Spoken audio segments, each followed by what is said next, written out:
नमस्कार साथियों, स्वागत है आपका भी NK24 यूट्यूब चैनल पर। बहुत बहुत साथियों, आज चर्चा करेंगे जो टेस्ला का आज भारत में आगमन हो रहा है। ऐसा कुछ सूत्रों के हवाले से खबर चल रही है जिसके कारण ऑटो सेक्टर के साथ साथ पूरी सभी कंपनियों का शेयर बहुत धड़ाधड़ तरीके से गिर गए। एक्चुअल में हुआ क्या है कि टेस्ला की कुछ कम गाड़ियों पे 110% से घटा करके कुछ नियम और शर्तों के साथ लगभग 15 से 20% के टैक्स की बात चल रही है कि ऐसा हो सकता है। लेकिन उसमें भी $35,000 लगभग 31 लाख तक की गाड़ी यहाँ उनको लानी पड़ेंगी, तब जाकर वो कर पाएंगे। और उसमें भी गवर्नमेंट ने एक नियम रख दिया है कि 8,000 यूनिट ही आप साल में बेच पाओगे। ऐसा भी अनुमान जताया जा रहा है कि इससे बिजनेस पे इफेक्ट पड़ेगा ऑटो इंडस्ट्री के। तो सबसे पहले समझ लेते हैं जो ऑटो इंडस्ट्री में जो महिंद्रा एंड महिंद्रा के शेयर 6% गिर गए केवल खबर आने मात्र से। तो सबसे पहली बात तो है, महिंद्रा से कंपनी को डायरेक्ट टक्कर नहीं है। चलो महिंद्रा तो ठीक है, टेस्ला के आने से हीरो मोटर को कौन सा दिक्कत होने वाली है भाई? वो तो हीरो होंडा जैसी गाड़ियाँ बेचती है। या टीवीएस को कौन सी दिक्कत होने वाली है? टीवीएस भी गिरा है, हीरो मोटर को भी गिरा है, महिंद्रा तो गिरा ही है। तो अगर देखो ना साथियों, अगर टेस्ला आएगी तो टेस्ला प्रीमियम क्लास को टारगेट करेगी। प्रीमियम क्लास में कौन कौन सी आती है तुम्हारी? ऑडी है, BMW है, फॉर्च्यूनर है ना। ये जो टोयोटा है, इस तरह की जो गाड़ी है, फोर्ड है, BYD है और किया है ना। इन गाड़ियों को टक्कर देगी वो। मतलब अब बात कर लेते हैं कि इसकी रेंज में अगर कोई आदमी जैसे जो सब भारतीयों के अंदर जो एक अपनेपन का जो रहता है, मतलब जो भारतीयों को मज़ा फॉर्च्यूनर और BMW और ऑडी में नहीं आता, वो मज़ा उन्हें तुम्हारा थार, स्कॉर्पियो और बोलेरो में आता है।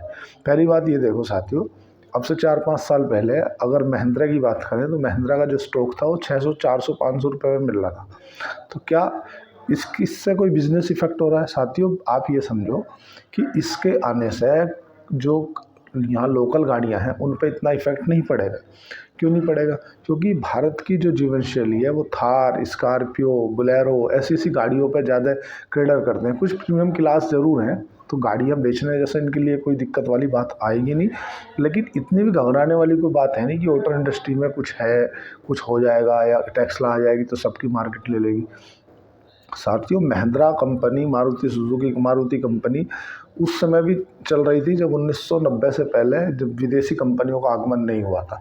1991 में जब मनमोहन सिंह जी की सरकार बनी तो मनमोहन सिंह जी ने प्राइवेटाइजेशन को प्रमोट किया कि जो बाहर की कंपनियां हैं वो भारत के अंदर आके अपना मैन्युफैक्चरिंग प्लांट डाल सकती हैं, अपनी गाड़ियाँ बेच सकती हैं, व्यापार कर सकती हैं। उसके बाद से दूसरी गाड़ियाँ आई। तो महिंद्रा तो उससे पहले भी काम कर रही थी, आज भी कर रही है और आगे भी करती रहेगी। मारुति सुजुकी पहले भी कर रही थी, आज भी कर रही है, आगे भी करती रहेगी। तो ऐसा नहीं है कि बिज़नेस किस ख़त्म हो जाएगा। आपको कोई लग रहा है कि मारुति जी की कोई इतनी गाड़ी है जो 30-35 लाख की रेंज में है? मारुति मिडिल क्लास की गाड़ी है। मारुति सुजुकी की चाहे स्विफ्ट डिज़ायर ले लो आप, चाहे कोई भी गाड़ी अन्य अदर पकड़ लो, या महिंद्रा क्या बस BY6 ही बनाती है जो उसने टॉप मॉडल लॉन्च किया है? ऐसा कुछ नहीं है। इस विषय पे अगर आनंद महिंद्रा जी से पूछा गया है, आनंद महिंद्रा जी का इंटरव्यू हुआ है, तो उन्होंने बोला है कि ऐसा कुछ भी नहीं है, ना हम इससे लेकर कोई घबरा रहे हैं। मार्केट में बहुत आए, बहुत चले गए। मतलब एक्सपीरियंस मैटर करता है, हमें ऑटो इंडस्ट्री का बहुत अनुभव है। और महिंद्रा कोई अकेले यही थोड़ी बनाता है यार, महिंद्रा ट्रैक्टर भी बनाता है। आप देखो अर्जुन है, महिंद्रा के 255, 235 बहुत से ट्रैक्टर है। फार्मर्स ऐसा नहीं, फार्मर लोगों के लिए भी प्रोडक्ट बनाता है और मिडिल क्लास के लिए बनाता है। और थार वगैरह जो मतलब एक तरह से महिंद्रा की पकड़ अच्छी खासी है मार्केट में। टेस्ला के आने से तुम सोचो कि महिंद्रा का बिजनेस इफेक्ट हो जाएगा, ऐसा कुछ नहीं है। या टाटा मोटर्स है, एक समय की बात थी साथियों कि टाटा मोटर्स की गाड़ियों को लोग बाग लेना पसंद नहीं करते थे। ऐसा टाटा मोटर्स की छवि थी। लेकिन आज टाटा मोटर्स ने बिल्ड क्वालिटी के चलते ऐसी गाड़ियाँ लॉन्च कर रखी हैं कि आज टाटा नाम से बिकती है। आप टाटा नेक्सॉन ले लो, टाटा पंच ले लो, चाहे टाटा की सफारी ले लो, टाटा की कोई भी बड़ी गाड़ी है वो जो है ना आदमी पकड़ता है कि एक काय के लिए कि उसने कस्टमरों के अंदर ना अपनी बिल्ड क्वालिटी को डेवलप किया। और आज आदमी टाटा का नाम से ही मतलब गाड़ी पकड़ता रहे। यार टाटा नेक्सॉन ले लो यार, टाटा और डीजल में भी, पेट्रोल में भी, CNG में भी, EV में भी, हर जगह तो टाटा ने हाथ फैला रखा है। और टाटा 1 लाख की नैनो भी लाया था और ऊपर महंगे से महंगी 30 लाख की गाड़ियाँ भी लॉन्च करता। तो वो टेस्ला के आने से जो कंपनियों में डर बैठा रहा है और शेयर आया। अब चलो ठीक है, टेस्ला के आने से ऑटो इंडस्ट्री में अगर इफेक्ट पड़ेगा तो एक बात सोचने की है, हीरो को कौन सा फ़र्क पड़ने वाला है? गिरा तो हीरो का भी शेयर है ना, टीवीएस का भी शेयर गिरा है। बताओ, टीवीएस की मोटरसाइकिल्स है, उसका क्या लेना देना है भाई? गाड़ियाँ तो जो और कंपनी भी तो आज काम कर रही है ना, या कोई टेस्ला के आने से ही पूरा बिजनेस इफेक्ट हो जाएगा? ऐसा कुछ भी नहीं होने वाला। बस केवल ये है, जंगल में शेर आया, सब डर गया, आया रे आया, आया रे आया, कुछ नहीं भाई। आज भी ऐसा थोड़ी कि आज पहली गाड़ी आ रही है, इससे पहले कोई गाड़ी ही नहीं है भाई। भारत के अंदर अगर महिंद्रा और टाटा, तुम्हारा मारुति और आइसर और एक्सकोर्ट को अगर हटा दिया जाए तो उसके बाद भी तो अलग से जो दूसरी कंपनियां हैं, होंडाई बाहर की कंपनी है, यहाँ की थोड़ी है। टोयोटा बाहर की कंपनी है, यहाँ की थोड़ी है। फोर्ड बाहर की कंपनी है, यहाँ की थोड़ी है। BYD चाइना की कंपनी है, यहाँ की थोड़ी है। किया बाहर की कंपनी है, यहाँ की थोड़ी है। नेसॉन इंसान तो बाहर की कंपनी है, यहाँ की थोड़ी है। वोल्वो वो बाहर की कंपनी है, यहाँ की थोड़ी है। सुजुकी है, जापान की कंपनी है। तो ऑलरेडी टाटा, इनके आने से पहले, टेस्ला के आने से पहले बहुत सी गाड़ियां हैं जो विदेशी कंपनियां हैं, आज भी भारत के अंदर काम कर रही हैं, अपनी ऑटो इंडस्ट्री में है। अब वो पब्लिक के ऊपर है भाई, कोई किसी को पकड़ता है, कोई किसी को पकड़ता है। लेकिन जो भारत की मिडिल क्लास है ना, वो उनकी जो विश्वास है ना, जो मज़ा उन्हें अपने भारतीय ब्रांड में आता है ना, वो कहीं नहीं आता। आज आप बताओ, एक छोटे सा व्यक्ति भी एल्टो लेता है मारुति सुजुकी की। क्यों लेता है भाई?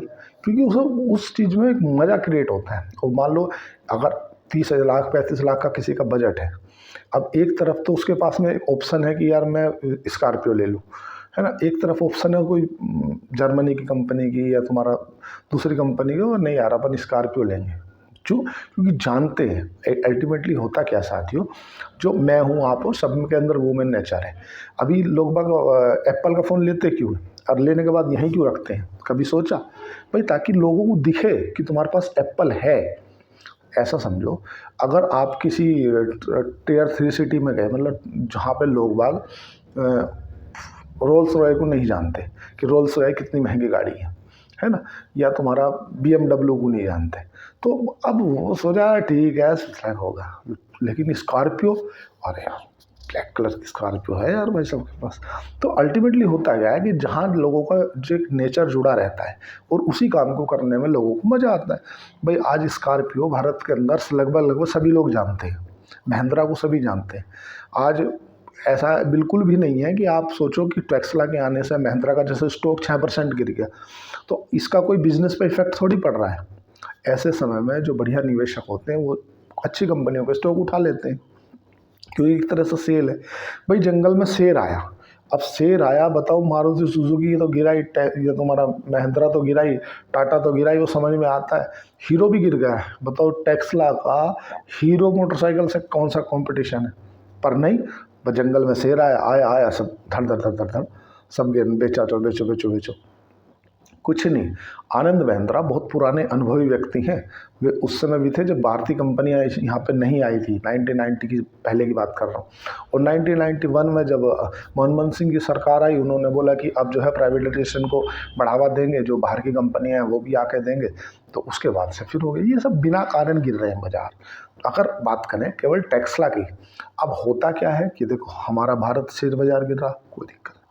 अक्टूबर से अर्निंग में स्लो डाउन हो गया, लोगों की जो परचेसिंग पावर थी वो घट गई, कंजप्शन रहा नहीं, और कहीं ना कहीं मार्केट की जीडीपी पे वो चीज़ देखने के लिए मिली, जो लगभग 7.5-8% की हमारी जीडीपी चलती थी, वो घट के 7 पे आ गई, 7 से घट के 6.5 पे आ गई। अब जब जीडीपी कम होगी तो उसका कहीं ना कहीं, जब कोई कंपनी किसी भी अपने जब क्वार्टरली नतीजा पेश करती है, उस क्वार्टरली नतीजे में अगर वो अर्निंग अपनी कम दिखाएगी, तो जाहिर सी बात है कि उसका जो स्टॉक प्राइस है वो नीचे आएगा, क्योंकि उसकी अर्निंग कम होने से उसका प्राइस बढ़ जाएगा। कैसे प्राइस बढ़ जाएगा? उसका पी बढ़ जाएगा, PE ratio, price to earning ratio. कोई भी कंपनी होती है, जब आप किसी कंपनी का फंडामेंटल पढ़ते हो तो उस कंपनी का पी रेशो डिफाइन करता है कि वो कंपनी महंगी है सस्ती है। अगर किसी कंपनी का पी चल रहा है 10 का और उसकी सेल्स घट कर रह जाती है 5, है ना, अगर 100 रुपये वो 100 रुपये की अर्निंग, मतलब 100 रुपये का क्वार्टरली नतीजा उसने पेश किया, उसका पी हो गया 10 का। अगर वो बढ़ के हो जाता है 20, सपोज करो उसकी सेल होगी आधी, आधी कितनी होगी 50, और पी कितना था उसका 10, तो अब वो पी हो जाएगा उसका 20 बढ़ गया, 20 पंजे 100। अब उसकी अगर सेल होगी 100 की जगह 200, तो उसका जो पी है ना वो घट के हो जाएगा 5। तो वो जो कोई कंपनी महंगी है या सस्ती है, ये चीज़ डिफाइन करता है उस कंपनी का पी। किसी भी कंपनी को आपने खरीद रखा है ना, तो स्टॉक मार्केट में उस कंपनी का पी देख लो कि उसका पी रेशो क्या है, प्राइस टू अर्निंग रेशो। अगर वो पी तुम्हारा 15-20 के आसपास है ना, तो एवरेज माना जाता है, और 30 के ऊपर है तो थोड़ा सा कॉस्टली होता है। और जनरली ये भी डिफरेंट इंडस्ट्री का तरीका होता है कि डिफरेंट क्राइटेरिया होता है। हमेशा ऐसा नहीं है कि आप सोचो कि 15 के ऊपर पी है या 30 के ऊपर पी है तो सब महंगी है, ऐसा नहीं है। कोई चीज़ अगर महंगी है तो किसी कारण से महंगी है, अगर कोई सस्ती है तो किसी कारण से सस्ती है। जनरली मैं थोड़ा सा आउट द वे जा रहा हूँ, पर मैं चूँकि बताना चाहूँगा, जितनी भी तुम्हारा पेपर से रिलेटेड स्टॉक मिलेंगे ना, जो कंपनी पेपर से रिलेटेड कोई काम करती है ना, उन कंपनियों का जो पी है ना वो जनरली कम ही रहता है। तो आप सोचो कि यार पी कंपनी तो पेपर से रिलेटेड स्टॉक है, इतना सस्ता पी है यार, उठा लो, ऐसा नहीं है। या आप देखोगे अगर कोई डिफेंस से रिलेटेड कंपनी है या एफएमसीजी से रिलेटेड कंपनी है या और भी बहुत सारे रहती हैं, उन कंपनियों का पी रेशो महंगा रहता है ना। अब सोचो कि यार ये इसका तो पी रेशो महंगा, इन्हें बेच दो, नहीं, वे महंगे ही रहते हैं। और कोई सस्ती रहती है, सस्ती है तो किसी कारण से सस्ती है, और महंगी है तो किसी कारण से सस्ती है, महंगी है। अब एक बात तो क्लियर हो गई कि टेस्ला के आने से बिजनेस जो इफ़ेक्ट होगा वो उन कंपनियों का होगा जो बड़ी बड़ी लग्जरी प्रीमियम में काम करती हैं, ना कि तुम्हारा मारुति या हीरो या टीवीएस या तुम्हारा महिंद्रा। इतना इफेक्ट नहीं पड़ेगा। और इससे पहले भी और भी कंपनियां काम कर रही हैं ना बाहर से आकर के। और टेस्ला के लिए गवर्नमेंट ने एक शर्त भी रखी है कि अगर आपको हमारे यहाँ काम करना है तो लगभग 4150 करोड़ रुपये आपको निवेश करना होगा। आप 4150 करोड़ रुपया भारत में निवेश करेंगे, उसके बाद ही हम आपको ये परमिशन देंगे, और एक साल में 8000 यूनिट ही बेच पाओगे आप अपनी पूरे साल में। तो हालांकि भारत जैसे देश में 8000 यूनिट बेचना कोई बहुत बड़ी बात तो है नहीं। तो वो उनका ये जो टारगेट है कि 8000 यूनिट बेच पाएंगे, तो ये तो क्लियर कर लेंगे, यहाँ तक तो समझ में आ रही है। पर ये जिसे देख कर घबरा रहे हैं आदमी कि यार अब क्या होगा, अब क्या सब ऑटो इंडस्ट्री में स्लो डाउन हो जाएगा, अब क्या सब गाड़ियाँ अपनी बेचनी बंद कर देंगी, ऐसा नहीं है।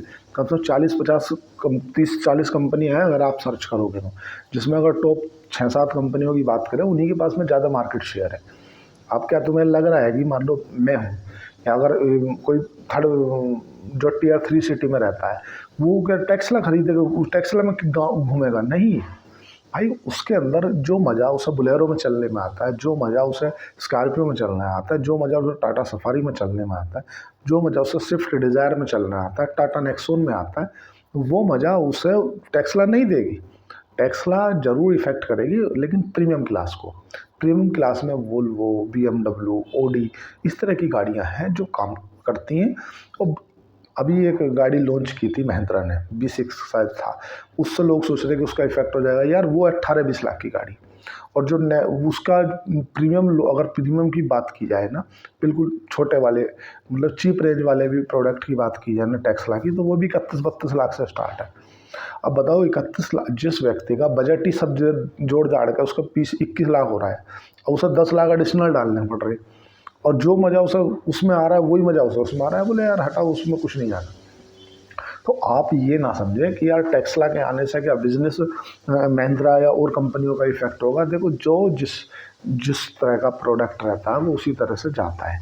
मान लो कस्टमर है, भारत के अंदर 145 करोड़ की पॉपुलेशन है, और भारत भी चाहता है कि भाई जो भारत के अंदर कंपनियां हैं, पुरानी कंपनियां हैं, वो बनी रहें, क्योंकि उनका ऐसा भारत भी तो नहीं चाहता ना कि भारत की कंपनियां मतलब कोलैप्स कर जाएं और उनका अर्निंग ख़त्म हो जाए। ऐसा नहीं है यार, आज से नहीं, पहले से ही महिंद्रा काम करती आ रही है, मारुति सुजुकी काम करती आ रही है, टाटा काम करती आ रही है। तो इस बीच में क्या आई नहीं होंगी? बहुत कंपनी आई, बहुत चली गई। अरे ऐसा टेंशन लेने वाली बात नहीं है, केवल ये तो एक तरह से जंगल में शेर आया वाली डराने वाली बात है, और कुछ नहीं। ये जो भारत की एक मेंटलिटी है ना, वो हर व्यक्ति कैसे टेस्ला में शिफ्ट हो जाएगा यार। प्रति व्यक्ति आय भारत की अगर आप एवरेज में पकड़ो 2-2.5 लाख रुपए है प्रति साल, एवरेज में $2600 है। आप उसे कन्वर्ट करोगे 2-2.5 लाख रुपए सालाना बैठती है। तो क्या वो 10 साल कमाने के बाद टेस्ला में घूमेगा? साला 2.5 लाख तो वो कमाता है, 2 लाख उसका खर्च हो जाता है, 50,000 उसे बच रहा है। 50,000 रुपये वो जमा करके वो मारुति सुजुकी की लेता है एल्टो, थोड़ा सा और प्रीमियम में पहुँच जाता है तो ज़्यादा करता है। तो अगर कोई बढ़िया फार्मर वगैरह है, किसान है, तो महिंद्रा की ले लेता है, बोलेरो ले लेता है, थार ले लेता है। अगर थोड़ा सभी को दिखावा करना है उस कंडीशन में उठा कर वो स्कॉर्पियो ले लेता है। कभी देखा तुमने कि उसने 4 बीघे ज़मीन बेच कर रोल्स रॉयल लाया और वो गाँव में घुमाता फिर रहा? नहीं, इससे बिजनेस पर कोई इफेक्ट नहीं होने वाला साथियों। तो इसलिए घबराएं नहीं, चिंता नहीं करें। चैनल को लाइक करें, सब्सक्राइब करें, कहीं कुछ नहीं होने वाला। तो केवल पैनिक है, बोले यार टैक्स ला रही, कुछ नहीं है। आई जने कितनी आई कितनी चली गई। आनंद महिंद्रा जो इतनी बड़ी कंपनी चला रहे हैं, मारुति सुजुकी इतनी बड़ी कंपनी चला रहे हैं, टाटा सन्स जो पूरे दिन ऑल ओवर विश्व पे राज करती है आज के समय में, टाटा कंपनी, तो क्या वो हाथ पैर धरी बैठी जाएगी? एक टैक्स आ गई तो वो क्या घर बैठा देंगे? कुछ नहीं होने वाला, सब चलता रहता साथियों। चैनल को लाइक करें, सब्सक्राइब करें, कमेंट करें। धन्यवाद, थैंक यू।